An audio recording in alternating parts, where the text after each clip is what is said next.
Possession es probablemente una de las películas más inquietantes, extrañas y perturbadoras de la historia del cine. Una experiencia incomparable cuyas imágenes dejaron traumados a más de uno. Pero detrás de escenas la cosa fue incluso más oscura. Dejen ahora mismo un like y suscríbanse porque hoy veremos escenas subidas de tono con criaturas desagradables, un director que le transmitió sus demonios a todo el equipo y una actriz que casi pierde la vida por interpretar un papel tan desquiciado. Para adentrarse en los secretos más traumáticos de este film, es preciso conocer a su director, el igualmente traumado Andrzej Zulawski. Nacido en Polonia, creció en un ambiente represivo. El país era controlado por el régimen comunista. En aquella época, la censura dictaba las películas, discos y libros que debían difundirse. Ante semejante panorama, un joven Zulawski se largó para estudiar en el Instituto de Altos Estudios Cinematográficos de París. Tenía cierta confianza en que las cosas en su país mejorarían, por lo que volvió a principios de los 70 para realizar su ópera prima La Tercera Parte, un thriller psicológico sobre la ocupación nazi en Polonia. Este primer film le trajo problemas con el régimen, pero aún así consiguió suficientes premios en el extranjero para impulsar a su siguiente producción. Diable, de 1972, retrata la invasión prusiana de 1793, incluyendo conspiraciones y traiciones. Con esta tuvo tantos problemas que directamente la prohibieron antes de estrenarla. Pero a pesar de la censura, el régimen comunista polaco debía dar buenos subsidios al cine, porque no conforme con que le prohíban 2 películas, Zulawski se atrevió a hacer una tercera, titulada On the Silver Globe. En esta epopeya de ciencia ficción ni siquiera terminaron el rodaje. Todos fueron detenidos por el Ministerio de Cultura y el Secretario de Estado. Los decorados y el vestuario fueron destruidos. El director y los técnicos lograron esconder algunos materiales restantes, pero la película no volvería a ver la luz hasta mucho después.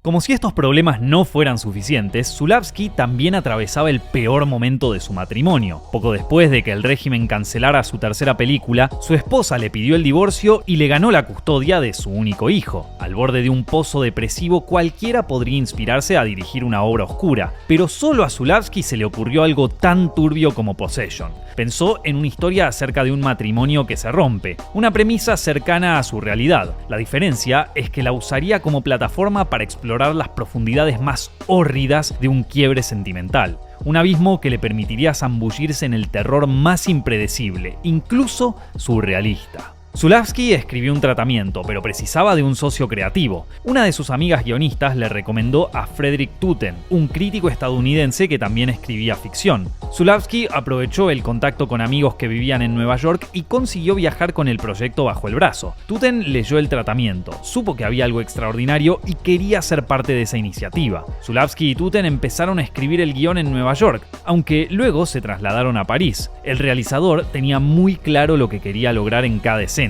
aun cuando atravesaba una depresión. Una de sus decisiones más fuertes fue trasladar la acción de Varsovia a Detroit, donde había una enorme comunidad polaca. El profesionalismo de Zulawski aceleró el proceso de trabajo con Tutten, pero también generó tensiones. Uno escribía y el otro opinaba, siempre con respeto, o casi siempre, ya que algunas veces no se ponían de acuerdo. Luego de una jornada agotadora, Zulawski lo llamó idiota, pero enseguida se retractó. Tutten no se lo tomó mal, de hecho disfrutó de la retroalimentación para obtener el mejor texto posible, y así dieron con un guión titulado Possession. En este caso, el principal motor creativo del director fue el dolor. Por eso, quienes están pasando por un momento difícil como Zulawski pueden encontrar en la escritura una forma de procesar y comprender mejor sus emociones. Y qué mejor manera de hacerlo que con nuestro curso de guión cinematográfico definitivo, que cuenta con las mejores reseñas de usuarios en internet y que ahora mismo está al 70% de descuento por el Black Friday.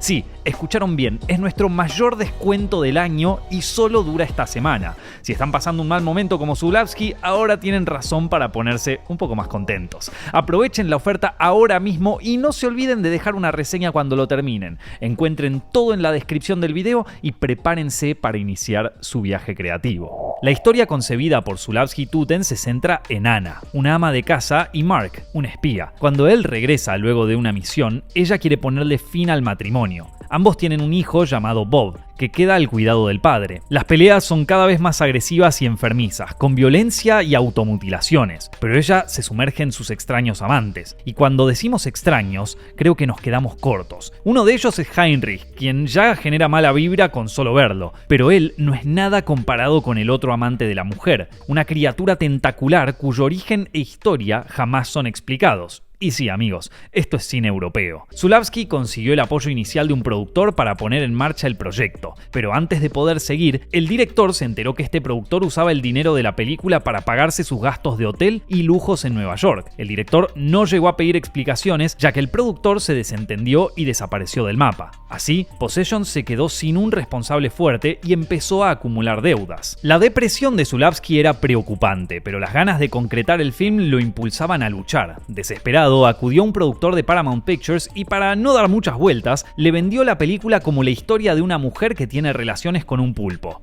El rechazo fue absoluto. Tampoco hubo suerte con otros estudios. El panorama se había vuelto más lúgubre que nunca. Pero la solución apareció en Europa. Más exactamente en Marie Laurrer, una ascendente productora francesa. Le dijo al director que estaba al tanto de los problemas financieros de su producción, pero que le fascinaba el proyecto y estaba dispuesta a trabajar de cero. Ella consiguió capitales franceses y alemanes. De hecho, ahora la historia sucedería en Berlín Occidental, a metros del muro. Eso ayudaría a plasmar un clima de separación, paranoia y peligro. Con una nueva y mejor productora, Zulawski pudo retomar la búsqueda de actores. Pese a la financiación europea, la película seguiría estando hablada en inglés y precisaba astros que dominaran el idioma. Para el rol de Anna, Zulawski quería a Isabelle Adjani. Con apenas 20 años, consiguió una nominación al Oscar por La historia de Adèle H., de François Truffaut. Continuó deslumbrando con su presencia y talento a las órdenes de otros grandes cineastas, como Werner Herzog y Roman Polanski. Zulawski quiso hablar directamente con Adjani, pero ya era una estrella y eso la volvía inaccesible. Primero debía enviarle el guión a su agencia de representación,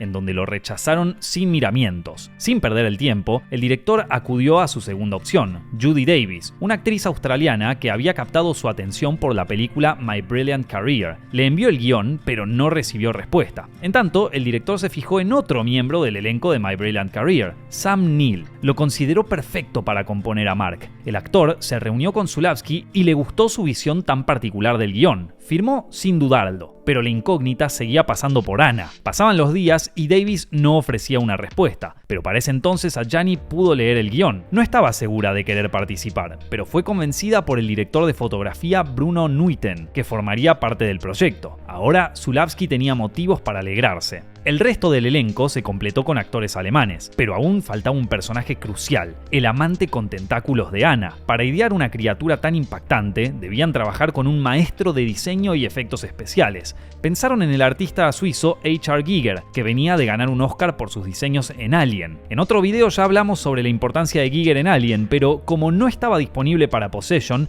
el equipo encontró a otro profesional también premiado por aquella película, el italiano Carlo Rambaldi. Ya era un veterano del rubro que había trabajado en Europa y en Hollywood. Le gustó el desafío pese a que no recibiría su caché habitual. Apenas comenzaron a trabajar, Zulawski lo obligó a dibujar toneladas de bocetos hasta dar con las 4 etapas que había imaginado para la criatura. Rambaldi no perdió ni la calma ni el entusiasmo y pronto dio con una ilustración que convenció al cineasta. Con todo listo, el rodaje de Possession comenzó el 7 de julio de 1980 en Berlín Occidental. El ambiente era áspero, ya que no era sencillo rodar tan cerca del muro. Al mismo tiempo, permitió que el elemento político se integrara a la historia sin volverla un panfleto. Al margen de lo que sucedía fuera del set, Zulawski permaneció centrado en el film. Contarían con un presupuesto de $2 millones y 12 semanas de rodaje, y debían estar listos para no desperdiciar ni un segundo. Al haber trabajado en Polonia con escaso presupuesto, sabía que los materiales cinematográficos eran caros y resultaba preciso hacer una toma por plano. Por eso ensayaba con los actores hasta conseguir exactamente lo que quería de ellos. Y lo que quería era emociones intensas, al límite del hiperrealismo. Para conseguir esto, el director cruzó todos los límites. Escupía frases hirientes y hasta les gritaba en la cara con tal de extraer una actuación descarnada. Por su parte, Sam Neill admiraba a Zulawski y estaba feliz de ser parte de algo más grande que ellos mismos. Pero todo cambió cuando el director le pidió abofetear a Adjani. El actor se negó y le dijo que no podía pedirle que lo hiciera. Nunca le había levantado la mano a nadie. Esta negativa fastidió a Zulawski. Adjani le dijo a Neal que le pegara, así podrían continuar con la escena siguiente. Él volvió a negarse. No quería dañar a ninguna otra persona. Ella insistió y no tuvo más remedio que ceder. Le dio una bofetada, aunque reconoció que fue lo más angustioso que debió hacer en una película. Adjani podía ser colaborativa con su colega y con todos, pero por dentro también vivía al borde del colapso mental. Componer a Anna era lo más demandante que había hecho como intérprete. Zulawski la estaba sumergiendo en su mundo de oscuridad y depresión. Lo terminó de comprobar cuando tocó hacer la secuencia que se volvería la más emblemática. Caminando por el túnel de un metro, Anna sufre convulsiones y se retuerce por las paredes y el suelo, para terminar supurando sangre y otros fluidos. Un aborto espontáneo, plasmado como un trance digno de magia negra. La directiva de Zulawski se limitó a una oración: quiero que tengas relaciones con el aire. Adjani logró transmitir esa sensación en 2 tomas, filmando durante una fría madrugada. Quedó exhausta, pero era joven y pudo soportarlo. En este y otros casos, evitó ver las tomas diarias. Prefería ver el largometraje cuando estuviera concluido. Y esto ya veremos que se convertiría en un problema. Zulawski supo cómo tratar a los protagonistas, pero tuvo más problemas con el monstruoso amante. Rambaldi llegó a Berlín con piezas de látex rosa que había construido. Por desgracia, necesitaban un mecanismo electrónico y no quedaba dinero para conseguirlo. Zulawski debió ingeniárselas para filmarlo y que no luciera absurdo. Las escenas de aquel engendro demandaron horas extras, pero no alcanzaron. El director debió pasarse 3 días del plan de rodaje, lo que empeoró su ánimo. Pero una vez más logró enfocarse y enfocar a su equipo para concluir las escenas. Luego de un rodaje difícil y angustiante, Zulawski se abocó a la postproducción. En tanto, la productora se dedicó a la campaña de marketing. Por esa época, el director conoció a Bárbara Baranovska, una actriz e ilustradora que diseñaba pósters de películas. Ella se encargó de diseñar el afiche que se haría famoso. Gracias al respeto que se había ganado en Europa, Zulawski logró que Possession compitiera por la Palma de Oro en el Festival de Cannes. Tuvo su estreno allí el 25 de mayo de 1981. Los críticos quedaron desconcertados, pero ninguno dejó de admitir que era hipnótica, sobre todo la labor de Adjani, que ganó el premio a la mejor actriz. Pero lo que sucedió en la noche de premiación fue casi tan terrorífico como la película en sí.